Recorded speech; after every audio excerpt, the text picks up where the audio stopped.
So the main thing I'm trying to figure out is what I do with the rest of my life. And I'm fortunate enough that I don't need to have a job.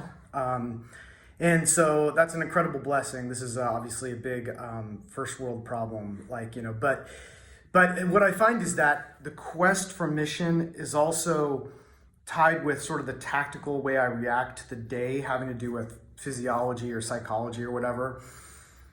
Because when you have a job, you have to be working all day and you get incoming, and that's a lot of that sucks, but you got to write something and you're not feeling great, so what, you do it. And when I was writing the book, I was on a mission. So I was like kicking my own ass. I was optimizing, just obsessed with getting it done. But without that great obsession, it's hard for me to figure out exactly where I spend my time. And what that means is the way that I feel, here's the way my day goes. Mornings, I am full of energy. Even if I didn't get enough sleep, I am can do. The world is my oyster. I'll be writing things in my app. Oh, things to look at, things to do or whatever. It's like unending possibilities, right? Then around 10:30, 11, I'm starting to get hungry. I need some food here. Even though I'm thinking about all this stuff I need to do, I need to get some lunch. I need some fuel to help me feel better, right? So then I'll do that at some point, usually around 11. I usually skip breakfast. And then after that, it can be a productive time where I'm trying to get some stuff done.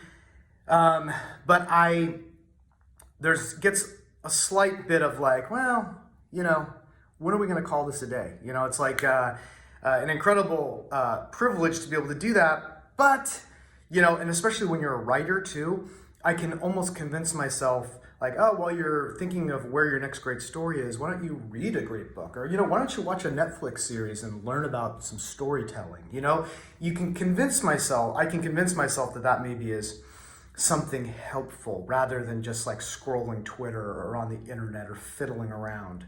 Then my witching hour is at 3 o'clock. And between I would say 2:30 and 5 oftentimes, I am in a low mood, not a depressed mood or anything, but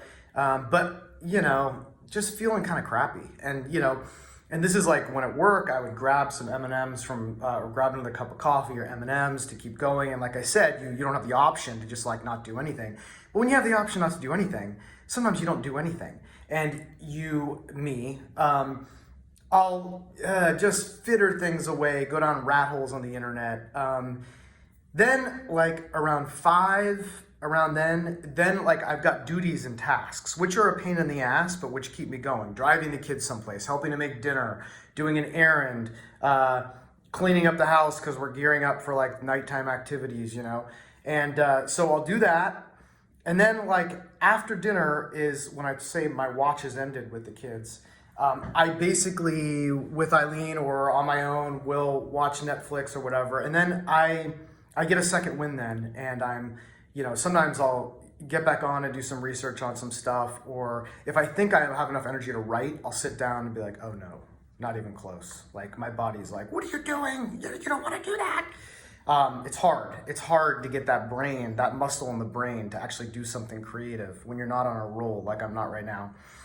Then the challenge is I get fired back up and I'll get into a show or whatever, or I'll be watching the news. And it's hard to go to bed at a certain time, so I'll go to bed too late. Anyway, that's my day. That's my struggle. That's not a struggle, it's just life, but that's it.